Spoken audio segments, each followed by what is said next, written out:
suggestion. Candy can fix it. Thanks for watching News 12 on your side. From the station that's on your side, News 12, first at 5, continues. A lieutenant from Columbia County Fire Rescue is behind bars tonight, facing charges for drugs, several weapons, and child pornography. Columbia County says Matthew Brizendine was with the fire department 15 years before he was arrested and fired Wednesday. The sheriff's office says they got a tip 3 weeks ago about child pornography from the National Center for Missing and Exploited Children. And that's when investigators searched 38-year-old Matthew Brizendine's Columbia County home. And Hallie Turner is live for us in the newsroom, and you've been digging deeper into this case. What have you learned? Well, these court documents reveal not only that Brizendine is accused of growing his own weed with plans to sell, documentations claim he admitted to having a video file with sexually explicit images involving children and animals. On top of finding the video file, investigators say they found 363 grams of marijuana, digital scales, 2 grams of THC vape cartridges, and other drug paraphernalia. Investigators also found 2 handguns and a rifle. The incident report shows that 31-year-old Alexis Azevedo was also arrested at the Grovetown home. She faces a total of 6 counts, including weapons and drug charges. Now, jail records show he's being held in the Columbia County Jail on 2 counts of sexual exploitation of children, 3 weapons charges, and 3 drug charges. He was denied bond on the child pornography accounts, as well as the controlled substance distribution charge. All right, Hallie, thank you for keeping us updated on that. Definitely a story we will be following. Well, live look from our Thurman Day. We'll have a look at that weekend for you in just about 10 minutes. All right, thanks, Riley. It's a beautiful night for high school football action around the CSRA, and with Week 6 knocking on the door, News 12 Sports Director Dan Booth is here to answer the call by kicking off our Under the Lights coverage ahead of a big night for many of our local teams, Dan. Well, somehow we're already in Week 6, and that means region play for most of our teams is right around the corner. To close out their non-region schedules, the North Augusta Yellow Jackets and the Strom Thurmond Rebels are going head-to-head in our Under the Lights game of the week. News 12's Alyssa Lyons joins us live from North Augusta High School ahead of the game that should have the Hive buzzing tonight. Dan, listen, I think I keep running into the same predicament every week. I'm on the field by myself at 5:30. Don't worry, though, just because I'm warming up the turf for all these players here. That's exactly what it is, right? Well, just from talking to some of the players tonight, there's more in store than just a game. There's been a lot of smack talk going on between these two teams, and rightfully so. If you remember, we started off our Under the Lights coverage right here at North Augusta, and since then, both these teams have learned a lot about each other. Part of that comes from both squads facing tough non-region schedules. Tonight is one of those. Strom is hoping to go for win number 3 in a row, while the Jackets are looking to rebound after last week's loss against Dutch Fork. Last year, the Jackets lost to the Rebs 13-7. The Rebs 13 coming only in the third quarter. The Jackets put on 7 in the fourth. While the Jackets are focusing on hushing the outside noise, the Rebs are dialing in on what they already have.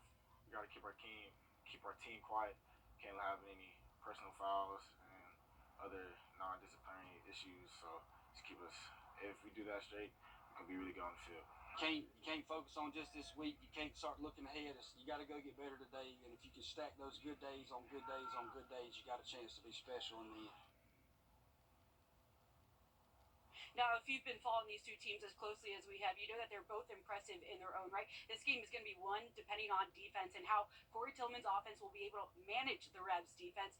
That's all new coming up at 6 o'clock. Thank you, Alyssa. The Jackets haven't played at home since Week 1, and they'll certainly have their hands full with the Rebels tonight. Due to the ongoing construction of their new athletic facilities, Aquinas is playing all of their games this season on the road. Tonight, the Fighting Irish hit the field against their temporary hosts, the Greenbrier Wolfpack. The two teams have built a special connection throughout the season. Aquinas head coach Jim Leonard thinks it'll be good for his team to play a game at Greenbrier tonight before they start playing their home region games out on that field. When Aquinas called Greenbrier last spring, the Wolfpack were more than happy to lend a helping hand. I know enough people over at Aquinas, and I know James, they do the same for us. You know, like I said, the coaching community is a very strong, bonded community, and But, ultimately, we're in this for the kids, and we're always going to try to help each other out. I think it's going to be good for us to kind of see the layout, see how everything works, where we'll get dressed, stuff like that. And just can't say enough about the people at Greenbrier taking care of us. Stick around, because in addition to checking back in with Alyssa at North Augusta and diving deeper into the bond between Aquinas and Greenbrier, our Under the Lights coverage continues on News 12 at 6 o'clock. All right, thanks so much for that, Dan. Happening this weekend, of course, the Ironman 70.3 race. It begins this Sunday along the Savannah River. I'm so impressed by these athletes. Yeah, absolutely, because I could never do something like that, or at least I think I could do something like that. Same. Yeah, I mean, I'd struggle through one of these. One of these. Yeah, the 1 mile swim was enough. Now it's a 1.2 mile swim, so 1 mile would really get me.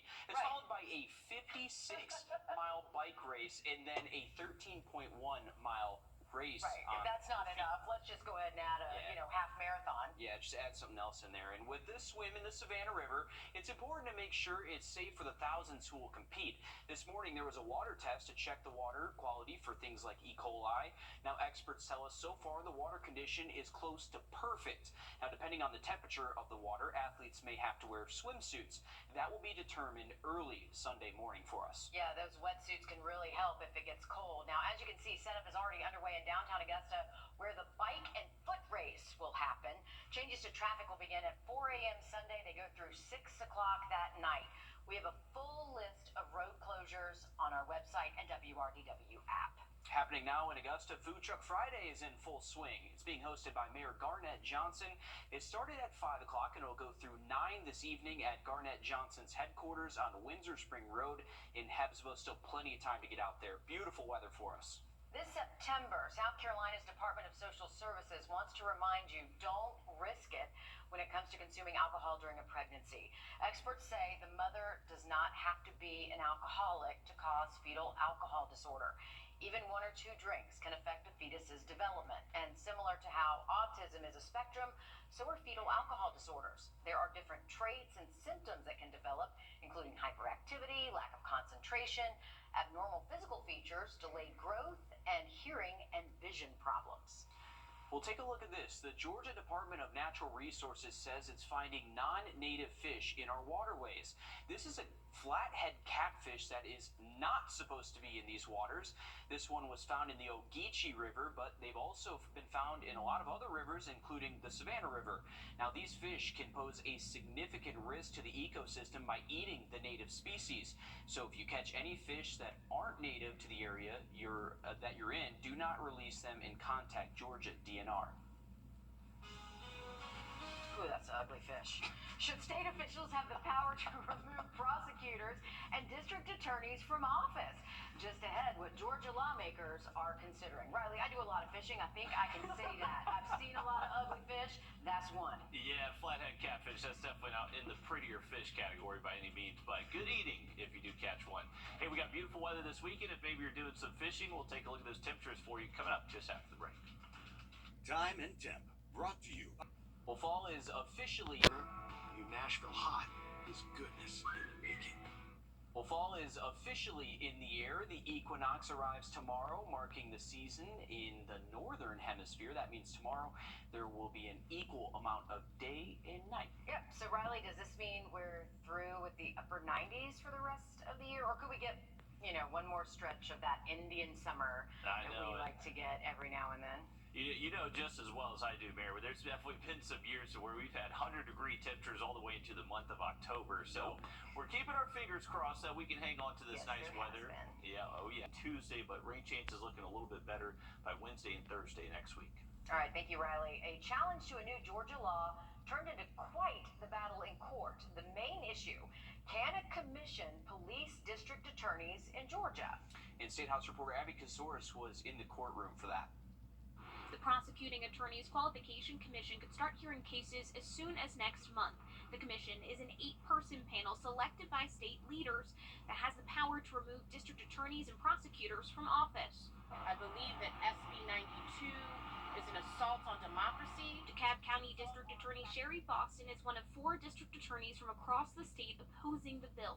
Their lawsuit claims the commission targets minority Democrats in a conservative state. There are already legislators who have vowed come October 1st to to file commission complaints against district attorneys here in Georgia for just doing their job, including the DA who works in this very building. She's referring to Fulton County District Attorney Bonnie Willis, who charged former President Donald Trump with election interference and 12 additional charges. State Republicans are defending the law. Attorney General Chris Carr said, unfortunately, some district attorneys have embraced the progressive movement across the nation of refusing to enforce the law. District attorneys who choose to violate their oaths of office are not immune from accountability. The defense argued that district attorneys are bound by the Georgia Constitution to represent the state's interest. Given that, we think the balance of the equities weighs in favor of allowing the commission to act. It's up to Superior Court Judge Paige Whitaker to decide the constitutionality of the law and the commission. Depending on her ruling, it could give the green light to other states looking at similar legislation. In Atlanta, I'm Abby Kasouris.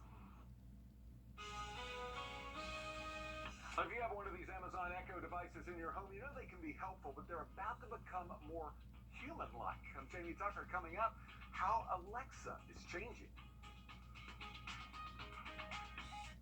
First Alert Radar, powered by Jim Hudson Lexus Acura Cadillac. Every day is a friend. 176406 for your free Dare to Compare handbook.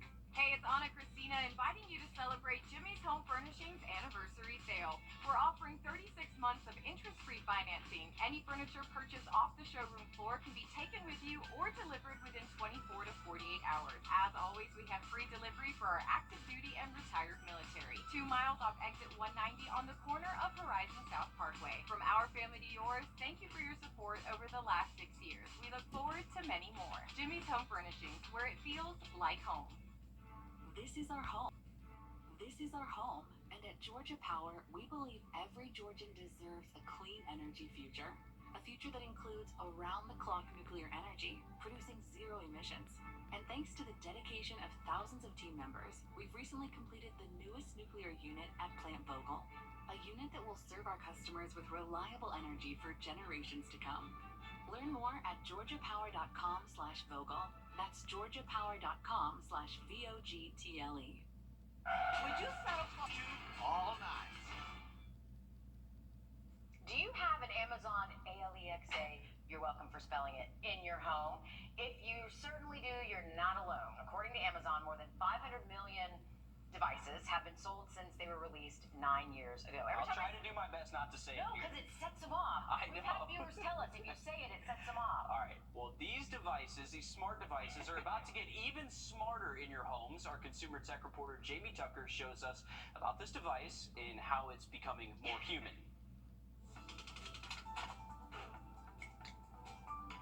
Can you believe Alexa is 9 years old? These things are pretty helpful, pretty cool, but they can still be a little weird to talk to.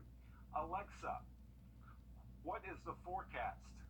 The current weather is 83 degrees Fahrenheit. Soon talking to Alexa will be more like talking to a person, more natural. Need an idea for a romantic date night? Sure. What are some activities you would like to do? Amazon unveiling a more natural-sounding Alexa voice. In this promotional video, Alexa responds without you needing to pause when you say her name. You can ask multiple questions in a conversation without needing to say that wake word over again. You'll even be able to change what you've asked in the middle of her answer. Can you write me a story about balloons? Interesting. Actually, can you do Jello instead? Sure. And she's enabled with AI now. Similar to ChatGPT, she can write poetry and songs. The following is a poem about love. Love is a feeling bright and true. If you pay $6 a month, Alexa will soon call emergency services when you ask. Amazon also says Alexa will control multiple smart devices at the same time, and routines will be easier. Say goodnight, and an Echo device will turn off all the lights, turn on an alarm, and start playing sounds to help you fall asleep. Amazon says it's going to roll out these changes over the next several months, at which time we can only imagine that Alexa is going to be more like a roommate and less like a computer. That's What the Tech. I'm Jamie Tucker. Technology has come a long way for us. Amazon also introduced new Echo devices that will be available this fall and early spring. Oh, the unintentional comedy that will come out of this. As we begin another weekend of football, South Carolina Highway Patrol is giving a special shout out to the troopers with arguably one of the best assignments, protecting coaches and players on the fields. You can see them at every game, on the sidelines, making sure everyone stays safe. And They probably get a great view of the action as well. Reports say the tradition of troopers protecting teams on game day dates all the way back to the 1950s. Riley? And the Gamecocks have a big game for tomorrow night against Mississippi State. Hopefully they pull it out. For the weekend, we're expecting highs to stay a little bit below average for us, but warming up by Monday of next week. Now look at that full 7-day just after break. Now you know. Well, today is World Rhino Day. Riverbank Zoo and Gardens in Columbia celebrating the day with their herd of southern white rhinos. There are 3 rhinos at the zoo right now, Conda, Winnie, and Bill. Riverbanks is also, Bill is just a random name, also collaborating with the Rhino Conservation and Orphanage in South Africa to help rehabilitate rhinos in their natural habitat. All right, go, list them off. Some fun facts? Yeah, they have a great sense of smell, but they don't have great vision.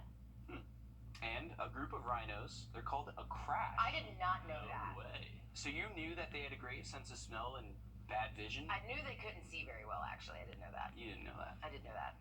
They do have some big nostrils, so I imagine they can smell pretty well.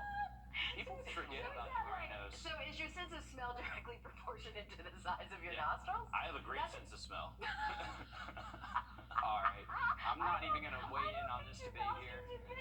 I would think so. You can take in more air. You can. You're just trying to get us in trouble No, over it here. absolutely makes sense. I just never really thought of it that way. Some fun rhino effects, though. Poor vision, good sense of smell. Beautiful view over the Savannah River from our Thurman Dam cam. You can see they have a few tents set up. This is at the dam park on the South Carolina side near where the Thurman Dam is. They're getting ready for National Public Lands Day tomorrow, so they're actually having a big trash pickup event there. So if you want to volunteer, I'm sure they would love your help. There's plenty of information on that on their website. We're looking at temperatures right now in the upper 70s, so starting to see those temperatures drop. Still a pretty steady north wind at about 15 miles an hour. Nice and comfortable, though, for any evening plans you have. All the rain from Ophelia does stay away from the CSRA tonight through the weekend. We're going to eventually see our temperatures get down to the upper 50s by daybreak tomorrow, so a relatively cooler start to our weekend forecast. Looks like those highs will get a little bit warmer, though, heading into next week. All right, thanks, Riley. Stick with us. We have more news, weather, and sports coming up after a short break on News 12 at 6 o'clock. That includes our live Under the Lights coverage.